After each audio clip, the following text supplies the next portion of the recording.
तो ये हमारा डिश के लिए था। अगर जो बात करें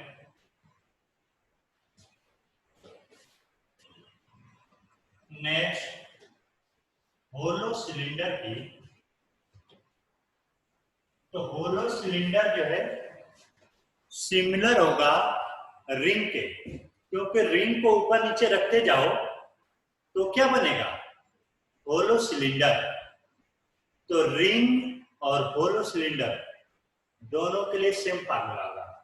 वैसे ही सॉलिड सिलेंडर और डिश, डिश को ऊपर नीचे रखते जाओ तो सॉलिड सिलेंडर बनेगा। तो थर्ड केस है हमारा होलो सिलेंडर।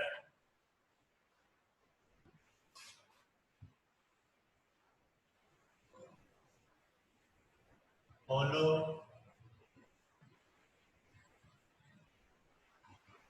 Cylinder, okay. अगर जो कोई होलो सिलेंडर है,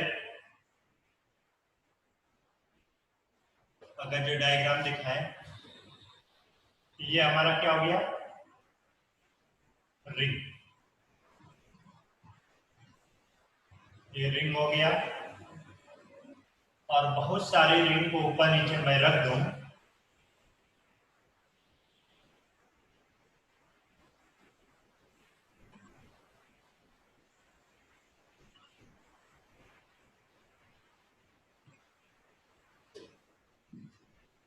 तो ये होलो सिलेंडर बन गया।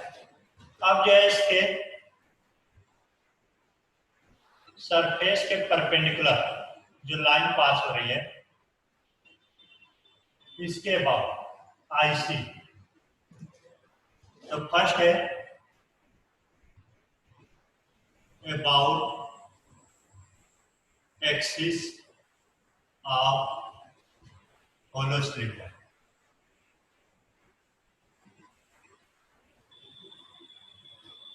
About axis of hollow cylinder, यानी इस एक्सिस के अबाउट पूछ रहा है। तो ये तो हमारा एक तरह से रिंग ही हो गया। तो यहाँ पे लिखोगे सिमिलर टू रिंग, और रिंग के सिमिलर है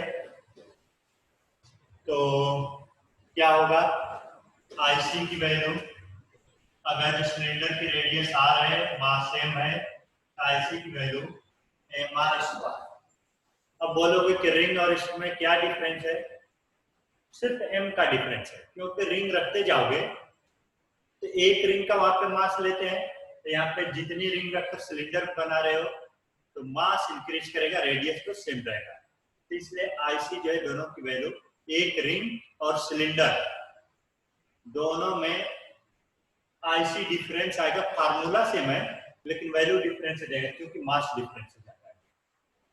ओके, अब जो है इसके बाद अगर जो टेंजेंट है तो ये भी वही पैरेलल एक्सिस, तो मैं सीधे लिख दे रहा हूं सिमिलर टू रिंग।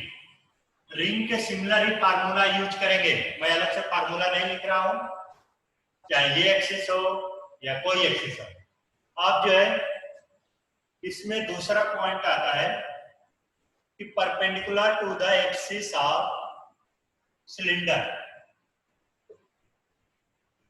परपेंडिकुलर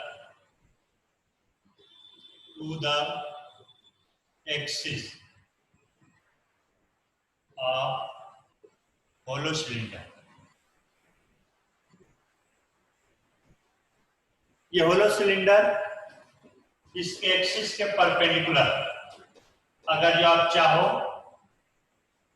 तो ऐसे ड्रॉ कर सकते हो,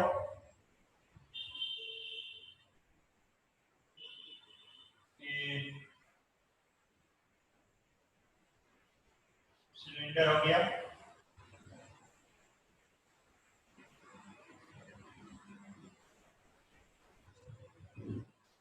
ये आईसी था, इसके अबाउट पूछ रहा है।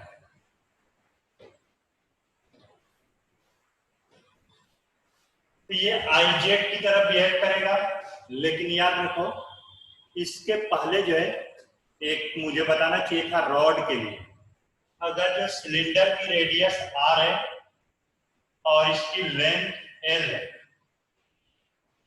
लेंथ L है और इसकी रेडियस R है, ये रेडियस R है और मास M है। तो यहाँ पे एक रॉड का भी कॉन्सेप्ट आएगा क्योंकि वो लेंदी हो गया तो रॉड की तरफ बिहेव करेगा। तो इसके लिए जो अभी रॉड का मैं लिख दूंगा, अलग पहले लिखना चाहिए था, छूट गया। तो इसके लिए आई जेड की वैल्यू होगा, देखो आई जेड, तो ये डायमीटर हो गया क्योंकि प्लेन में आ रहा है तो डायमीटर हो गया।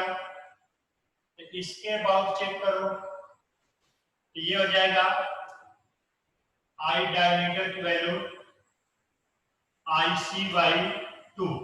पैरेलल एक्सिस थ्योरम लगाएंगे तो रिंग में बताया था डायमीटर के बाउट जो होगा ये सेंटर के बाउट वाले का हाफ हो जाता है क्योंकि X axis Y axis same हो जाता है। तो यहाँ से वैल्यू आ जाएगा, अगर ये पुट करते हो तो इसके बाउट रिंग का जो है एम आर स्क्वायर है, तो ये हो गया 1/2 एम आर स्क्वायर। डायमीटर के बाउट रिंग में बताया हूँ 1/2 एम आर स्क्वायर।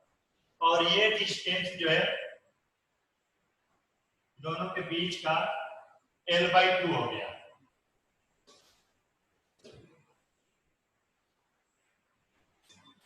क्या हो गया? L/2।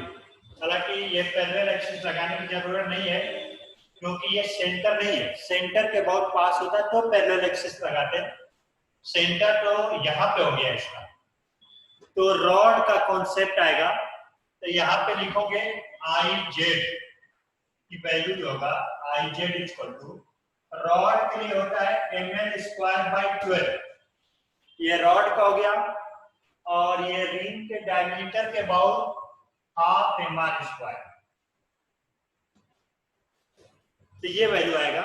इसके पहले ये होलो सिलेंडर के पहले ये 4 कर लो, इसके पहले थर्ड ये लिखना चाहिए था हमें रॉड।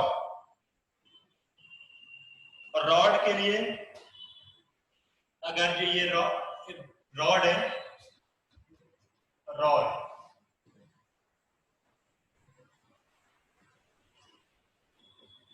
रॉड की लेंथ है अबाउट सेंटर, सेंटर के अबाउट जो है first about an axis perpendicular to the rod.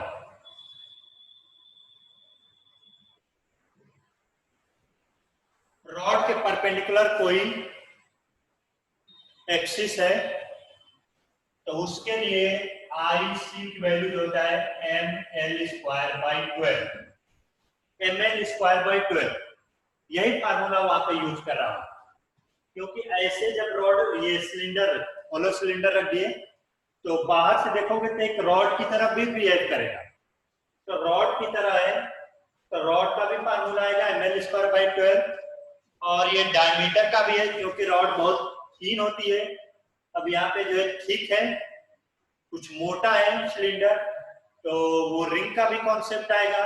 तो रिंग का डायमीटर के about half M R square. Okay, rod का एक और याद रखो कि एंड के अबाउट, इसके अबाउट क्या होगा I1, दोनों के बीच पैरेलल एक्सिस थ्योरम लगा दो। किसके किसके बीच? ये सेंटर और ये दोनों लाइन पैरेलल हो गया, ए डिस्टेंस हो जाएगा L/2। तो IC प्लस MH², H के प्लेस पे L/2 पुट करो। तो सेकेंड इसका पॉइंट आएगा रॉड का अबाउट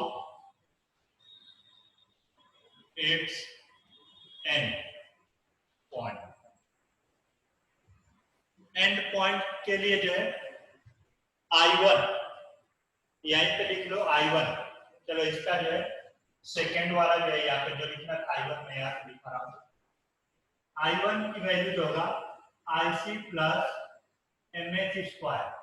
IC की वैल्यू है ml²/12 प्लस H की वैल्यू है L/2, L/2 का स्क्वायर, L/2 का स्क्वायर। अब इन दोनों को प्लस करते हैं ml² और ml²/12, तो यहाँ से हो जाएगा 4ml²/12, जिसको बोलते हैं ml²/3। ये I1 रॉड के लिए था। रॉड का याद कर लो, फिर होलो सिलेंडर पे खुद आपको पता चल जाएगा। नोट करो।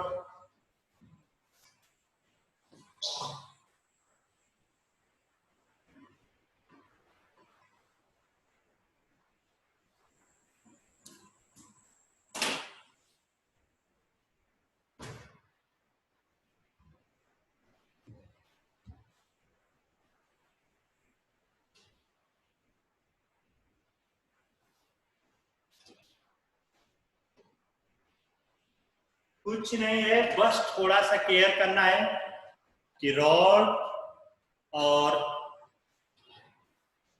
होलो सिलेंडर दोनों जो है, होलो सिलेंडर जो है दो टाइप का कंसीडर करते हैं।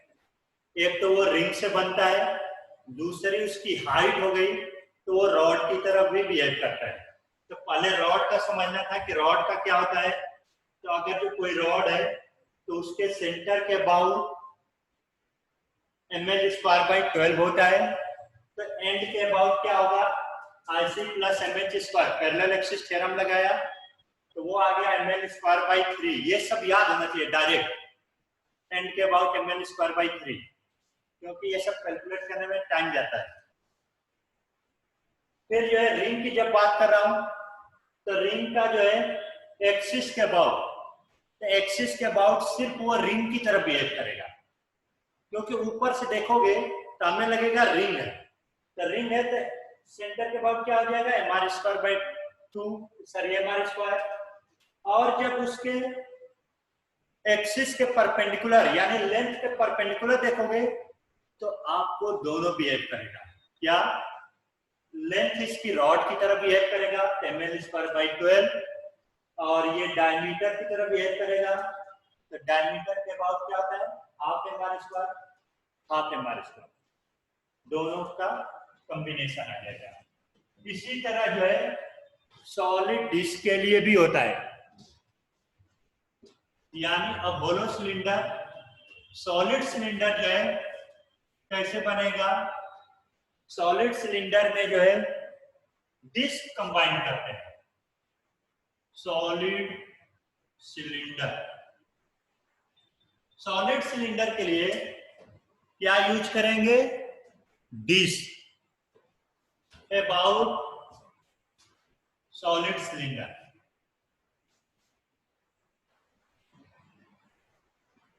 यहाँ पे सॉलिड हो गया तो रिंग की जगह हम लोग लिखेंगे डिस्क, और डिस्क के लिए जो है यहाँ पे ½ mr² में बताया था। सेंटर के अबाउट क्या था, ½ mr²। ओके, तो यहाँ पे डायमीटर के अबाउट क्या आ जाएगा 1/4। फिर दूसरा point, perpendicular to the axis of solid cylinder, तो एक्सिस के परपेंडिकुलर, यानी ये बात कर रहे हैं यहाँ पे ये सॉलिड है, ये फिलअप है, तो यहाँ पे जो है रॉड की तरफ बिहेव करेगा प्लस डिस्क की तरफ। तो डिस्क के लिए यहाँ पे 1/4, डायमीटर के लिए क्या आया है 1/4, दोनों को प्लस करते हैं। तो ये हमारा था इसका सॉलिड सिलेंडर। अब ये रॉड वाला हटा लो, ये हमारा जो है 5 नंबर हो गया, 4 से 5। कुछ नहीं, बस इतना देखो कि एक्सिस के बाद पूछेगा तो वो डिस्क की तरह, तो डिस्क का होता है ½ mr², लेकिन एक्सिस के परपेंडिकुलर जब पूछेगा तो वो रॉड की तरह प्लस डिस्क की तरह बिहेव करेगा। तो ये परपेंडिकुलर है, तो रॉड के लिए जो है ml²/12 होता है, सेंटर से पास हो रही है ml²/12, और डिस्क की तरफ बिहेव कर रहा है तो डिस्क के लिए क्या होता है डायमीटर, डिस्क का डायमीटर होगा, क्योंकि ये डायमीटर है तो ये भी डायमीटर होगा। तो डायमीटर के लिए क्या होता है सेंटर, यानी इसका हाफ होता है तो 1/4 हो गया mr²। दोनों को प्लस कर लिया। तो ये था हमारा सॉलिड सिलेंडर।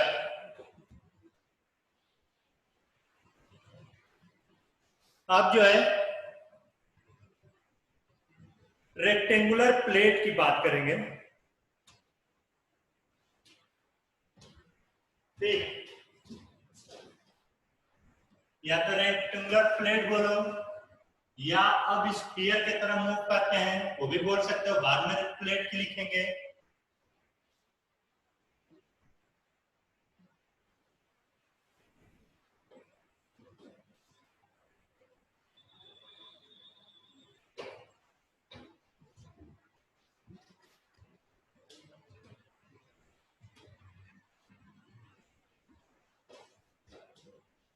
चलो ये हो गया था 6।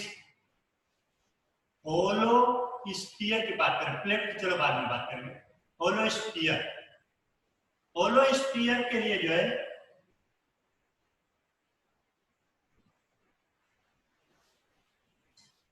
ये होलो स्फीयर है। तो होलो स्फीयर के लिए सेंटर के अबाउट और वही इसका डायमीटर हो गया, दोनों के अबाउट सेम हो। तो first about its diameter, diameter के अबाउट सेंटर से जो लाइन पास होती है वो डायमीटर ही होता है। तो होलो स्फीयर के लिए याद करो कि मोमेंट ऑफ इनर्शिया की वैल्यू होता है 2/3, आईडी की वैल्यू 2/3 mr²। अगर जो इसकी रेडियस r है और इसका मास m है तो आईडी की value 2/3 mr²। Second, about it's tangent, about it's tangent. Tangent की बात करेंगे तो टेंजेंट ये टच करते हुए लाइन जा रही है आई टी, तो दोनों पैरेलल एक्सिस थ्योरम हो गया। I T equal to I D plus M H square, और आई डी की वैल्यू 2/3 mr² प्लस एच की वैल्यू भी आर है तो mr²। ये हो गया 5/3 mr²। ओके, इसमें दो ही टाइप के बन सकते हैं। सिमिलरली होलो की जगह नेक्स्ट आएगा सॉलिड सिलेंडर। सॉलिड सिलेंडर, तो सॉलिड सिलेंडर के लिए अबाउट इट्स डायमीटर 2/3 की जगह क्या होगा 2/5 होता है। सॉलिड के लिए जो है 2/5 होता है।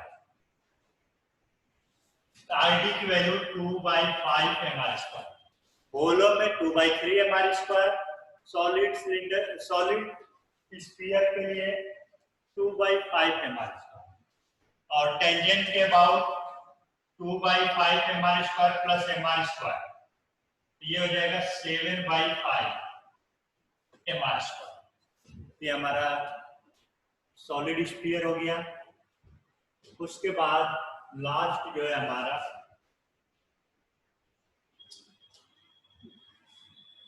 Rectangular plane sheet. Rectangular plane sheet,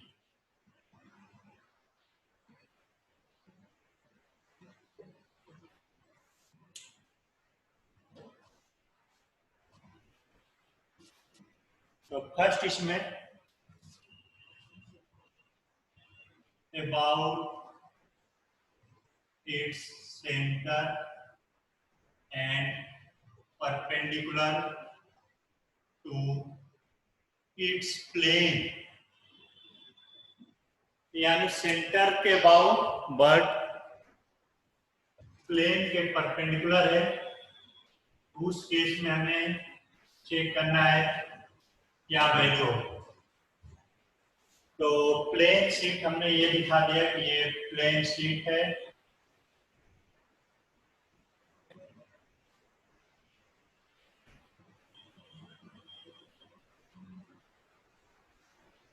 plane sheet. अब यहां से जो है इस शीट की लेंथ, अगर जो रेक्टेंगुलर सीधा दिखाना चाहते हैं तो सीधा भी दिखा सकते हो।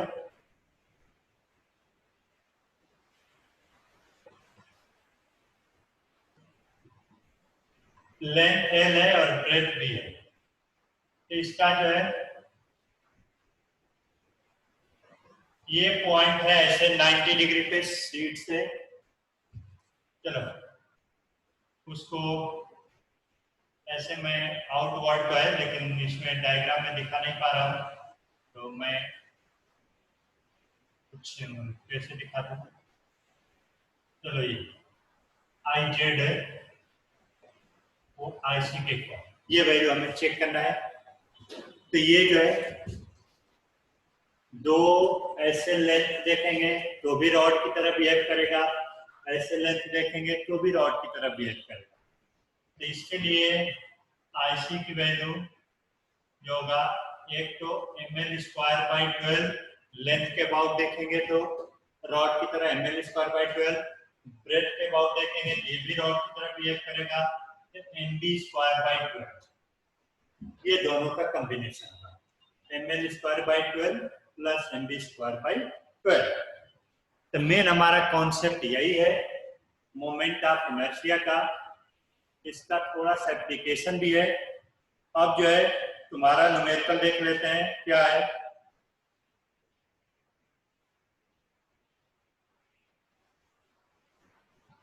जैसे फर्स्ट न्यूमेरिकल भेजो, from a disc of radius r and mass m, a circular hole of diameter r whose rim passes through the center is cut.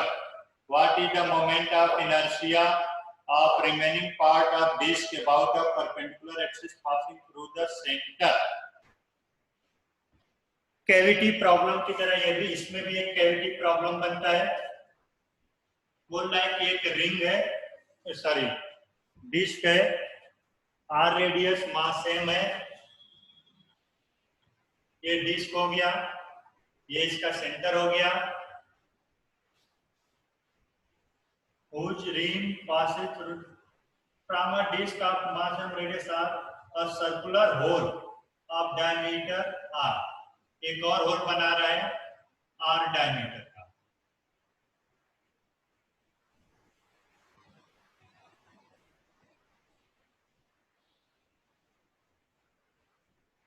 ये जो है इतना कट कर कर हटा दिया, बाकी रिमेनिंग जो है ये बचा है अपने पास।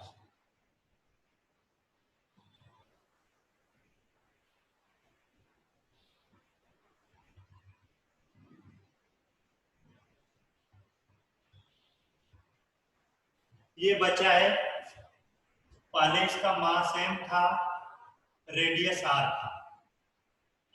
अब ये जो कट किया इसका जो है रेडियस r/2 हो जाएगा, मास सपोज दैट इसका m2 है, और जो रिमेनिंग बचेगा बैक साइड उसका मास m1। ओके, तो रिमूव कर रहे हो तो वही माइनस यूज करो। तो आई नेट यानी I1 = I - I2, ये फार्मूला यूज करना है। कंप्लीट का I था और जो कट कर कर हटाया है उसका जो है मोमेंट ऑफ इनर्शिया I2 है, वो माइनस करना है, क्योंकि हटा दिया तो माइनस करना है कैविटी की तरफ। तो डिस्क का जो है सेंटर के अबाउट, सेंटर के अबाउट क्या होता है, mr²/2। डिस्क के लिए अभी बताया 1/2 mr² माइनस I2। जो ये रिमूव किया है ये भी डिस्क है, लेकिन इसका मास हमें चेक करना पड़ेगा, क्योंकि पूरे का मास m दिया है तो इतने पोर्शन का मास क्या होगा, तो उसका हम अलग से निकालेंगे कि m2 की वैल्यू क्या होगा। तो पहले मास पर यूनिट एरिया निकालो, तो total mass divided by total area πr²। ठीक है, सिग्मा, सिग्मा की वैल्यू हो गया m/πr² इनटू जो हटा रहे उसका एरिया A2। ऐसे लिखो पर m2 equal to sigma a2। तो सिग्मा की वैल्यू ये लिखा a2, इस छोटे वाले का एरिया क्या हो जाएगा पाई आर स्क्वायर, तो पाई और इसकी रेडियस r/2 का स्क्वायर, तो ये आ जाएगा पाई आर स्क्वायर कैंसिल हो जाएगा, तो m/4 हो गया, m/4। तो इसका जो है इसके बाउंड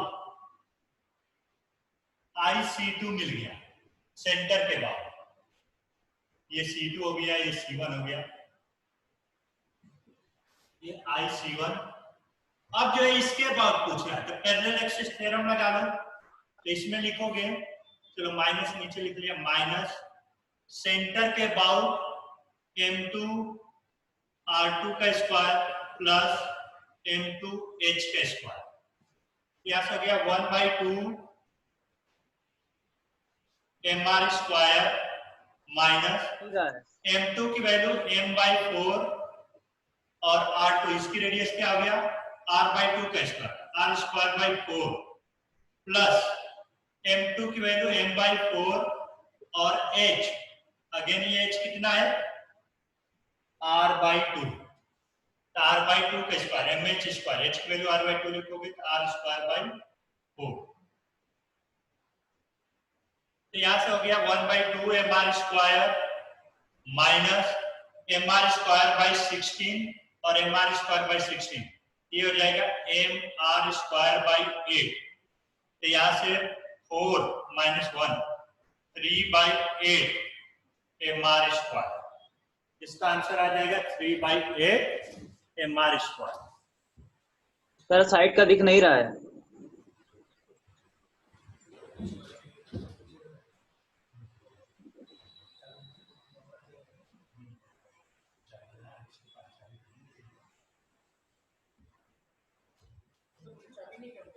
होगा होगा।